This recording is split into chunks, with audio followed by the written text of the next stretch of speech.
Hi, I'm Steve Sherman, creator of Kowa Process. I have a little lens assembly here that I used that I'm going to pass on to one of my mentor students in South America. So Ricardo, this is for you.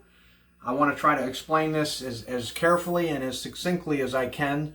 So here we go. This is a Copal 3S shutter. Don't confuse it with a Copal 3 shutter, which is different. Copal 3S means it's a shorter shutter, and it has a slightly different opening, so the two do not share common lenses.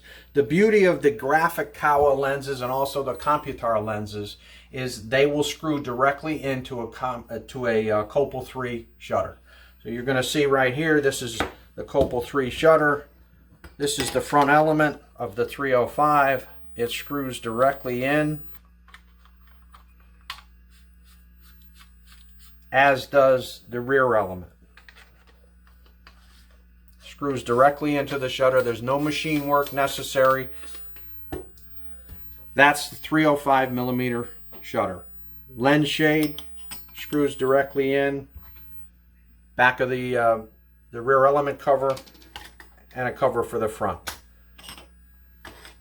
Now, if I choose, my composition dictates that I want to use a 240 millimeter lens, I take these cells out, these lens cells out, store them obviously safely, cap them, and make sure that nothing can happen to them, scratches, sand, dust, anything the best you can do in the field.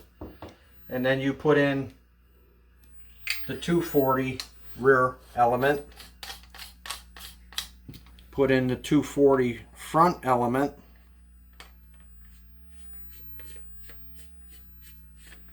put your lens shade on. You now have a 240 millimeter lens, f9. Both lenses are f9. The beauty of this shutter is that I have had two f-stop calibration strips put on. So this particular calibration strip is labeled 305. These are the f-stops for the 305 millimeter lens. On the other side of the shutter is an f-stop strip for 240 millimeter lens. Now, as it happens, those f-stops are only about 1/3 of a stop apart. So it's not a significant light loss when you go up to the 305 millimeter lens. Now, the beauty of this lens is it's a convertible lens. And what that means is you can take the front element off and shoot it just like this with the shutter, with only the rear element. And the 240 becomes, you take the 240 millimeters and you multiply it by 1.75, which approximately 425 millimeter. Now you have a 425 millimeter lens right here. The trade-off is you go from f9 to f18. You lose 2 stops of light transmission. Technically, you also lose a little bit of sharpness. I'm told by people that have done this that if you're a contact printer, you're not going to see any loss of sharpness whatsoever. I've never done it. Now, likewise, if you take and you have the shutter set up for 305 millimeter lens setup, you take the front element off, the 305 element off, you have the rear 305 element on, you now go 1.75 times 305, you're up over 530 millimeter lens. So technically, with what you see here, you have 5 separate focal lengths. Personally, because I enlarge my work, I would not shoot with only the rear element. In other words, taking the front element off to get a 1.75 longer lens. One other thing that's the beauty of this is this is the 240 millimeter rear element that mates up with the 240 front element. This is the 305 rear element, 305 front element. Again, this is the beauty of this setup. 305 millimeter element in the front, f9.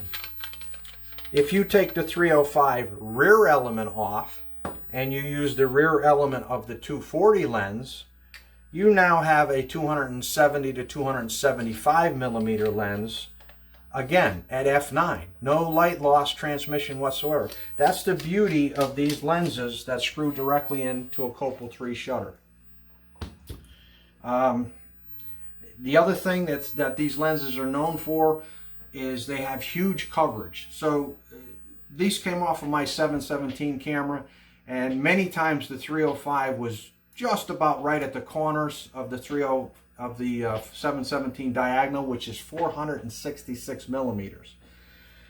The 240 was a little bit less, but let's think about this now. If the 240 lens will cover about 440 millimeters. An 8x10 negative is only 320 millimeter diagonal. So if you're using this on a 4x5 or a 5x7, you have virtually lens coverage that your camera cannot exceed. The physical attributes of the camera won't allow you to use that much of the lens circle. So it's a glorious setup, lightweight, and a whole lot of interchangeability. So naturally, Ricardo, you and I talk very often. If you have any questions, or if there are people that are watching this video on YouTube and you have questions, please feel free to email me at steve@steve-sherman.com. Thank you for your time, and wishing you all good light.